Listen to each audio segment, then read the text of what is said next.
जय हिंद दोस्तों। नमस्कार। नमस्कार, जोहार, सत श्री अकाल, आदाब। कैसे हैं आप लोग? उम्मीद करता हूँ साथियों आप सभी बहुत ही अच्छे होंगे, जहाँ भी होंगे स्वस्थ होंगे और अपने अपने पढ़ाई में व्यस्त होंगे। दोस्तों, आज के इस वीडियो में मैं आपको डिस्कस करने वाला हूँ जेटेट 2026 का सिलेबस, जो कि खासकर हम लोग आज डिस्कस करने वाले हैं मैथ्स का सिलेबस। मैं बेसिकली आपको क्लास 1 to 5 एंड 6 to 8 में मैथ्स का सिलेबस क्या रहने वाला है उसके बारे में हम लोग एक एक करके जानेंगे चीजों को दोस्तों। तो चलिए देर नहीं करते हुए क्लास को स्टार्ट करते हैं और जानने का प्रयास करेंगे ये मैथ्स के जो बच्चे हैं जो मैथ्स तैयारी करना चाहते हैं उन्हें क्या क्या पढ़ना है और किस प्रकार से पढ़ना है। इसी वीडियो में जानेंगे हम कि उनका क्या स्ट्रेटजी रही होगी, क्या पैटर्न रहा होगा और किस प्रकार से वह मैथ्स में अच्छा स्कोर कर सकते हैं। इन सभी के बारे में हम लोग इस वीडियो में जानने का प्रयास करेंगे दोस्तों।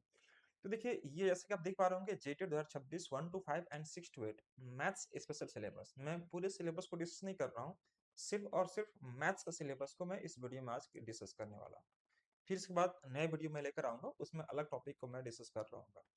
तो चलिए शुरुआत करते हैं इस टॉपिक में दोस्तों। हम लोग बात करते हैं जेटेट का मैथ सिलेबस, आज हम लोग देखने वाले हैं। तो फर्स्ट हम उठाते हैं 6 to 8 का syllabus. Six six to eight का सिलेबस जैसे कि आपको स्क्रीन पर दिखाई दे रहा होगा, ये 6 to 8 का सिलेबस है साथियों। और इसमें हम लोग जानने का प्रयास करेंगे कि एग्जाम में क्या क्या पूछने वाला है। देखो, अगर आपको सिलेबस मालूम चल जाता है कि आपका सिलेबस क्या है, किस प्रकार से पढ़ना है और कितना पढ़ना है, कहाँ से पढ़ना है, कैसे पढ़ना है, इसके बारे में सारा जानकारी मैं आपको दूंगा। लेकिन आपको तैयारी कैसे करनी है बेसिकली, इसके बारे में एक एक करके सब कुछ जानकारी आपको मैं इस वीडियो में इस चैनल पर आपको देने का प्रयास करूंगा। दोस्तों, इस वीडियो को शुरू से अंत तक देखिएगा तो बहुत कुछ सीखेंगे, समझेंगे।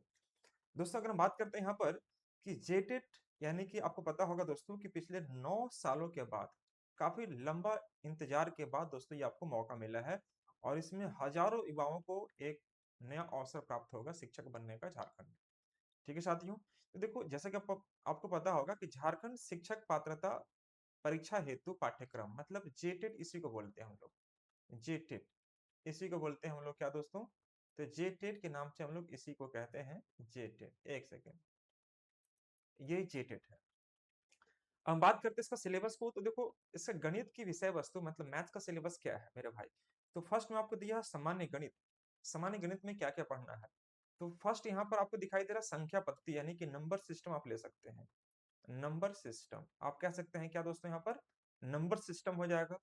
संख्या की समझ मतलब अंडरस्टैंडिंग ऑफ द नंबर्स, मतलब होल नंबर क्या है, प्राइम नंबर क्या है, इवन नंबर क्या है, कंपोजिट नंबर क्या है ना? ये सब सम संख्या, विषम संख्या, अभाज्य संख्या, इसके बारे में समझ होनी चाहिए। प्राकृत संख्या यानी नेचुरल नंबर के बारे में जानना होगा। पूर्ण संख्या मतलब होल नंबर के बारे में पता होना चाहिए। परमेय संख्या और पूर्णांक, ये सभी कुछ एक एक करके हम लोग जानेंगे इस वीडियो में, लेकिन नेक्स्ट वीडियो में आने वाला है। आज की वीडियो में हम लोग सिर्फ और सिर्फ बात करेंगे दोस्तों सिलेबस बेस पर। मैं एक एक करके हर एक चीजों के बारे में डिस्कस करूंगा इस वीडियो। तो दोस्तों यहाँ पर देखिएगा संख्या पद्धति। संख्या पद्धति में नंबर सिस्टम आ गया। नंबर सिस्टम में अगर हम बात करते हैं तो नंबर की पहचान क्या है, नंबर कितने प्रकार से डिवाइड किए जाते हैं, नंबर की अंडरस्टैंडिंग है या नहीं है, चाहे वो सम संख्या हो, विषम संख्या हो, odd number, even number, prime number, composite number, natural number, whole number, इस सभी कुछ आपको मालूम होना चाहिए। तो फर्स्ट इन्होंने जो बताया है वो बताया है क्या है ना दोस्तों? तो दोस्तों संख्या पर आधारित प्रश्न, मतलब आपको नंबर सिस्टम पर अच्छे से आना चाहिए। दूसरा है इनका पावर्स, यानी कि घातांक एवं ऋणात्मक संख्या। घातांक यानी कि आप लोग हिंदी में पढ़ते हैं पावर्स, सर्ट्स एंड डिसिस। घातांक एवं करणिक, उसी को यहाँ पर घातांक कहा है। ऋणात्मक संख्या भिन्न मतलब फ्रैक्शंस, वर्ग मतलब स्क्वायर, वर्गमूल, घन, घनमूल, है ना, महत्तम समापर्त और लघुत्तम समापर्त। इसका मतलब मैं ये सिंपली आपको कह सकता हूं साथियों कि आपसे जो क्वेश्चन पूछने वाला है, पहला आपको power surds and indices, power surds and indices, surds and indices से क्वेश्चन आपको रहेगा। दूसरा आपको बोले पूछा है फ्रैक्शंस, फ्रैक्शन से क्वेश्चन आपको पूछा है, तो फ्रैक्शंस भी आपको क्वेश्चन दिया जाएगा। फ्रैक्शन से, स्क्वायर से, वर्गमूल से, घन से, घनमूल से, घनमूल मतलब square, square root, cube root से क्वेश्चन रहेगा। भाई एचसीएफ से भी क्वेश्चन रहेगा। एचसीएफ यहाँ पर दिया आपको लघुत्तम समापर्त एलसीएम, मतलब आपको एचसीएफ से भी क्वेश्चन रहेंगे, एलसीएम से भी क्वेश्चन रहेंगे। मतलब मैं कह सकता हूँ क्या कि एरिथमेटिक मैथ्स को आप उठा लो, सिंप्लीफिकेशन आपको तगड़ा करके जाना पड़ेगा। मेरे भाई तगड़ा होना चाहिए, जिसमें जोड़ घटाव गुणा भाग square square root cube cube root surds indices, है ना, SF LCM fractions understanding of numbers, ये सब कुछ आपको अच्छे से पता होना चाहिए। और मैं बेसिकली इस यूट्यूब चैनल पर दोस्तों बिल्कुल जीरो लेवल से एक एक करके मैं हर एक टॉपिक पर अलग अलग वीडियो लेकर आऊंगा। अगर हमारे इस चैनल को अगर आपने पहली बार विजिट किया है दोस्तों, तो सब्सक्राइब करके जाना, और वीडियो को शुरू से अंत तक देखेंगे दोस्तों तो आपको बहुत हेल्पफुल होने वाला है। मैं लास्ट में बताऊंगा कि हमें तैयारी कैसे करनी है, क्या हमारी स्ट्रेटेजी होगी, हमें कौन कौन बुक फॉलो करने चाहिए या नहीं करने चाहिए, या जो आप पहले से पढ़ते आ रहे हैं वही आपके लिए सफिशिएंट है। मैं तमाम इन सभी चीजों पर डिस्कस करूंगा लास्ट में। अगर हम बात करते हैं दोस्तों यहाँ पर, यह हुआ हमारा वन वन में हमने क्या देखा भाई, संख्या पद्धति पर आपको, संख्या पद्धति मतलब नंबर सिस्टम पर तगड़ा प्रहार करना पड़ेगा। दूसरा यहाँ पर दिया दोस्तों पावर सर्च इंडिसेस, पावर्स पर आपको काम करने आना चाहिए, पावर सर्च इंडिसेस पर आपको काम करना चाहिए, चाहे स्क्वायर हो square root cube cube root surds indices कुछ भी हो, और साथ ही साथ एचसीएफ और एलसीएम का जबरदस्त पकड़ होना चाहिए। यहाँ पर आपको मैं 6 to 8 के बारे में बात कर रहा हूँ। अगर हम बात करें दोस्तों बीज गणित, बीज गणित मतलब होता है, आपको पता होगा बीज गणित में आपको पता होगा अलजेब्रा को हम लोग बोलते हैं बीज गणित, है ना। तो यहाँ चर संख्याएं वेरिएबल्स नंबर, अचर संख्या इनवेरिएबल नंबर, चर संख्याओं की घात, है ना, बीजीय व्यंजक और स्वर संख्याएं, बीजीय अंकगणित व्यंजक और उनके संक्रियाएं, मतलब आपको हम कह सकते हैं बीज गणित के बारे में आपको थोड़ा सा अच्छे से पता होना चाहिए। बीज गणित मतलब आपने पढ़ा होगा, 10th क्लास पास किया होगा तो पॉलिनोमियल्स वगैरह पढ़े होंगे, बहुपद वगैरह पढ़े होंगे, है ना, उसका व्यंजक कैसे निकालते हैं, उसकी प्रोसेस क्या होती है, तो ये सब कुछ आपको अलजेब्रा में आपको मिलेगा पढ़ने के लिए। अलजेब्रा मतलब आपको जिसमें वेरिएबल नंबर, है ना, इनवेरिएबल नंबर है आपका, आपको बोल रहा है पावर्स में बोल रहा है, बीजीय व्यंजक बोल रहा है, सर्व समीकरण, बीजीय गणित व्यंजक और उनकी संक्रियाएं, मतलब जेनुअनली आप ये समझिए कि नंबर सिस्टम के साथ साथ आपको बीज गणित की भी आपको समझ होनी चाहिए, जिसमें आपको a q plus b q a square b square, है ना, अगर आपको कोई आपको इक्वेशन बनाना हो तो आपको पता होगा दोस्तों ये आपका ए स्क्वायर, है ना, प्लस बी एक्स प्लस सी, इस प्रकार से यह द्विघात समीकरण कैसे बनता है, डी क्या होता है, डी बराबर बी स्क्वायर माइनस 4ac होता है साथियों, ये सब पता होना चाहिए। कोई वैल्यू अगर निकालना हो तो माइनस कैसे करते हैं, माइनस हम लोग, है ना, अल्फा प्लस बीटा बाई 2, ये सब चीजें आपको पता होना चाहिए, है ना, minus B plus root D बटे में 2a, तो ये सब चीज अगर आपको पता होगा तो यहाँ पर सब उसी चीज के बारे में हम लोग डिस्कस करेंगे। ठीक है, द्विघात समीकरण से रिलेटेड, पॉलीमर से रिलेटेड और बीजगणित से रिलेटेड जो भी चीजें प्रक्रिया जो भी उसका प्रोसेस होता है वो सब कुछ आपको जानते हुए आपको आगे बढ़ना होगा। अब बात करते हैं इसके बाद हम लोग अगला स्टेप में, तो पार्ट थर्ड में दिखाई दे रहा होगा यह क्रम संख्या 1 2 और 3। भाई यहाँ पर आ गया अंकगणित, अंकगणित में आपको तो भाई आप अगर आप एसएससी बैंक रेलवे या कोई भी कंपटीशन की तैयारी करते हो जहां पर आपको मैथ्स का एक वेटेज पूछा जाता है दोस्तों, तो देखिएगा मैथ्स में ये आपको एनी हाउ रहेगा, चाहे वो रेशियो एंड प्रोपोर्शंस को देखो क्या क्या दिया हुआ है, रेशियो प्रोपोर्शंस दिया हुआ है, आगे के नियम मतलब यूनिटरी मेथड दिया हुआ है, यूनिटरी मेथड मतलब एक कलम का दाम 5 रुपया तो 6 कलम का दाम कितना रुपया, ये बोलते हैं ऐकिक नियम। ठीक है साथियों, प्रतिशत मतलब परसेंटेज दिया हुआ है, लाभ और हानि, साधारण ब्याज मतलब एसआई सीआई दिया हुआ, समय दूरी, समय कार्य एवं समय से संबंधित व्यवहारिक गणित, मतलब प्यारे साथियों ये घुमा फिरा के सब कुछ दिया है आपको, परसेंटेज पूछ ही दिया है, प्रॉफिट लॉस पूछ दिया, एसआई सीआई पूछ दिया, रेशियो पूछ दिया, रेशियो में आपको अनुपात समानुपात में एलिगेशन ये सब पार्टनरशिप सब आ जाते हैं, रेशियो एंड प्रोपोर्शन जैसे ही कह दिया तो उसमें एलिगेशन में सब पार्टनरशिप के तीनों आ जाते हैं। ठीक है साथियों, अगर टाइम एंड डिस्टेंस कह दिया तो टाइम एंड डिस्टेंस में आपका ट्रेन भी आ जाएगा, बोर्ड एंड स्ट्रीम भी आ जाएगा, अगर टाइम एंड वर्क कह दिया है तो टाइम एंड वर्क में आपका जो जनरल पार्ट है तो है रहेगा ही रहेगा, पाइपिंग सिस्टम भी आ जाएगा, वर्क एंड वेजेस भी आ जाएगा, मतलब बेसिकली ये सब कुछ आपको जानते हुए आगे बढ़ना पड़ेगा, जानना पड़ेगा। भाई स्टार्ट करेंगे अगर आप परसेंटेज से तो परसेंटेज ठीक होगा, प्रॉफिट लॉस ठीक होगा, एसआईसीआई ठीक होगा, ये सेंट्रल मैथ्स होता है।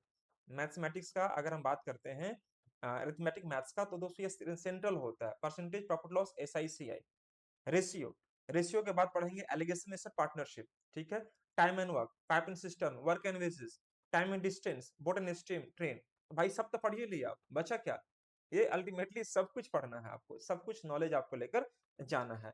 इसके बाद देखो, इसके बाद भी आपको शांत नहीं रहा, ये चौथा नंबर में क्या पूछ दिया, ज्यामिति, ज्यामिति मतलब आपको ज्योमेट्री पूछ दिया, ज्योमेट्री में क्या पूछा दोस्तों, तो ज्यामिति आकृतियों की समझ, समझ मतलब क्या, कि कौन त्रिभुज है, त्रिभुज का क्या प्रॉपर्टीज होता है है ना दोस्तों? सर्कल क्या है? ये सब आपको जानना पड़ेगा। सर्कल हो गया, ट्रायंगल हो गया, क्वाड्रिलेटरल हो गया, रोम्बस क्या हो गया, है ना? ट्रापेजियम क्या होता है? समलंब चतुर्भुज क्या होता है ना? ये सब चीज़ आपको पता होना चाहिए। समांतर चतुर्भुज क्या होता है? उसका प्रॉपर्टीज़ क्या होता है ना? उसका गुण अवगुण आपको जानते हुए आगे बढ़ना पड़ेगा साथियों। तो बेसिकली अगर हम बात करें ट्रायंगल का, तो ट्रायंगल को अगर हम साइड के पॉइंट ऑफ व्यू से डिवाइड करते हैं, तो हमारा समबाहु त्रिभुज, विषमबाहु त्रिभुज और एक समबाहु त्रिभुज होगा। अगर कोण के पॉइंट से डिवाइड करते हैं, तो समकोण त्रिभुज, न्यून कोण त्रिभुज और अधिक कोण त्रिभुज। तो सभी चीजों के बारे में आपको अच्छे से पता होना चाहिए कि कब-कब हमें क्या-क्या आपको मिलने वाला है गुण और यहाँ पर हम लोग ज्यामिति के बारे में समझ गए, है ना? यहाँ पर बोला है कि टू डायमेंशनल, थ्री डायमेंशनल और यहाँ पर बोल रहा है सममिति। ठीक है साथियों? तो इसमें हमें सब कुछ आपको जानना पड़ेगा। जैसे आपको इसमें आपने देखा होगा क्वाड्रिलेटरल को डिवाइड करते हैं तो भाई रेक्टेंगल होता है, स्क्वायर होता है और आपका क्वाड्रिलेटरल्स में और क्या होता है? पैरेललोग्राम्स होता है, रोम्बस होता है, ट्रेपेजियम होता है। तो सभी के बारे में आपको एक-एक करके आपको जानना पड़ेगा। उसका प्रॉपर्टीज क्या होता है? उससे क्वेश्चन कैसे बनते हैं? और एग्जाम में अगर इन सब पर इंडिविजुअली काम करके जाते हैं दोस्तों, तो ऑब्वियसली क्वेश्चंस आपसे नहीं छूटेगा और मैं इस चैनल पर बिल्कुल फ्री ऑफ कॉस्ट एक-एक वीडियो हर रोज मैं आपको लेकर आ रहा हूँ और अगर हो सकता है दोस्तों तो मैं कोशिश करूँगा आपको कि लाइव क्लासेस के माध्यम से मैं आपको चीज़ों को मैं रिज़ॉल्व करूँगा और जो बच्चा अगर पर्सनली जुड़ना चाहते हैं, हमसे पढ़ना चाहते हैं, तो मेरा एप्लीकेशन है संजय सुमन अकेडमी। मेरा एप्लीकेशन है दोस्तों संजय सुमन अकेडमी। या आप ये जो नंबर दिया हूँ मैं, इस पर आप अगर कॉल करके आप जुड़ना चाहते हैं, तो भी आप जुड़ सकते हैं या ऑफलाइन क्लासेस करना चाहते हैं, तो भी आप मेरे से कर सकते हैं। लालपुर, रांची में मैं पढ़ाता हूँ दोस्तों। लेकिन अगर आप घर बैठे पढ़ना चाहते हैं तो संजय सुमन एकेडमी ऐप को डाउनलोड कर लें और उसमें बिल्कुल आपकी क्लासेस घर बैठे आपको दी जाएगी, बिल्कुल नॉमिनल फी में। यहाँ देखिएगा 5 में हम लोग क्या पढ़ने वाले हैं? क्षेत्रमिति। तो क्षेत्रमिति में देखिएगा दोस्तों इसमें आप पेरीमीटर पढ़ेंगे, एरिया पढ़ेंगे और आयतन पढ़ेंगे। आयतन मतलब वॉल्यूम, मतलब अल्टीमेटली सब कुछ पढ़ना होगा आपको। मेंस्ट्रुएशंस का पेरीमीटर से लेकर, एरिया से लेकर कहाँ तक? वॉल्यूम तक आपको लेके जाना होगा, है ना? तो इसमें आपको ये पढ़े होंगे अ, इसमें 2D फिगर होगा और 3D फिगर होगा। 2D में क्या-क्या होगा? तो आपको पता होगा दोस्तों, 2D फिगर में क्या-क्या आने वाला है? पहले ट्रायंगल आ जाएगा, सर्कल आ जाएगा, है ना? और उसके बाद क्वाड्रिलेटरल आ जाएगा। ये सब कुछ हमारा 2D फिगर में रहेगा। 3D में आएँगे तो हमारा कोन हो जाएगा, सिलेंडर हो जाएगा, है ना? फ्रस्टम हो जाएगा, स्फीयर हो जाएगा। ये सभी चीज़ें 3D में आ जाएगा आपका। मतलब आपने पढ़ा होगा, शंकु का आयतन निकालिए, गोला का आयतन निकालिए, बेलन का आयतन निकालिए, है ना? तो छिन्नक का आयतन निकालिए, तो ये सब चीज़ें घनाभ का आयतन निकालिए, ये सब क्या कहलाएगा हमारा? थ्री डायमेंशनल, त्रिविमीय कहलाता है। तो एक्चुअली मैं जब क्लास लूँगा तो मैं समझाऊँगा उसके बारे में। यहाँ पर देखिएगा 6 में देखिएगा आँकड़ों का प्रयोग। आँकड़ों का प्रयोग में अगर बात करते हैं दोस्तों तो आँकड़ों का संग्रह और उनके व्यवस्थित करना। मतलब आँकड़ों मतलब क्या? आपको डेटा पर काम करने आना चाहिए। डेटा पर काम, आँकड़ों का संग्रह और उनके व्यवस्थित करना। मतलब आपको हो सकता है कि इसमें आपको आँकड़ों में डेटा पूछ सकता है, मीन, मोड, मीडियन भी डाल सकता है। Mean, mode, median. आपने पढ़ा होगा 10th क्लास में माध्य निकालो, है ना? माध्यिका निकालो, बहुलक निकालो, तो ये सब भी आपको क्वेश्चन यहाँ से मे बी पूछ सकता है आँकड़ों पर बेस्ड। 7th में देखिएगा तो भाई पाई चार्ट, पाई और दंड ग्राफ, पाई चार्ट से भी क्वेश्चन रहेगा। मतलब ये समझ लीजिए कि यहाँ पर दोस्तों आपको जो क्वेश्चन पूछ रहा है वो डीआई से भी क्वेश्चन पूछेगा। डीआई में आपको दिया रहेगा डेटा, उसका पाई चार्ट दिया रहेगा, उस पर कितना परसेंट लोग किससे ज़्यादा है, किससे कम है, किस शहर में कितने लोगों की जनसंख्या में वृद्धि हुई है, ये सब कुछ आपको डीआई के माध्यम से पूछ सकता है। तो पाई चार्ट हो गया, है ना? दंड ग्राम अविरगित आंकड़ों का मतलब टेबुलेशन दिया रहेगा। दंड आरेख, मिश्रित दंड आरेख, मतलब सभी कुछ आपको कहाँ मिलेगा दोस्तों? तो याद रखिएगा, बस एक चीज़ याद रखिएगा, पाई चार्ट। ये पाई चार्ट में आपको सब कुछ मिलने वाला है। ये पाई चार्ट में आपको सब कुछ मिलेगा। तो बेसिकली हम लोग यह आपका जो गणित का 1 से लेके 7 तक पार्ट है दोस्तों, ये सब कुछ बिल्कुल फ्री ऑफ कॉस्ट, ज़ीरो फी में आपको इसी चैनल पर आपको सब कुछ मिल जाएगा। कहीं इधर-उधर भटकने की आवश्यकता नहीं है। मैं इतना एश्योर करता हूँ दोस्तों कि मैं जो कंटेंट दूँगा आपको, जो पढ़ाऊँगा, वह मोर दैन सफिशिएंट होगा आपके लिए। इसके बाद कहीं और भटकने की आवश्यकता तनिक भी नहीं रहेगी। बस आप उस वीडियो को शुरू से अंत तक देते जाइएगा। हम आपको जो कंटेंट शेयर करेंगे, व्हाट्सएप ग्रुप के माध्यम से या टेलीग्राम के माध्यम से, आप उसको ज्वाइन कर लीजिएगा और वहाँ से कंटेंट को डेली बाय डेली आप उसको प्रैक्टिस करते जाइएगा। एश्योर मैं करता हूँ दोस्तों कि मैथ्स में आपका स्कोर बहुत अच्छा होगा अन्यों की तुलना में, अन्य बच्चों की तुलना में।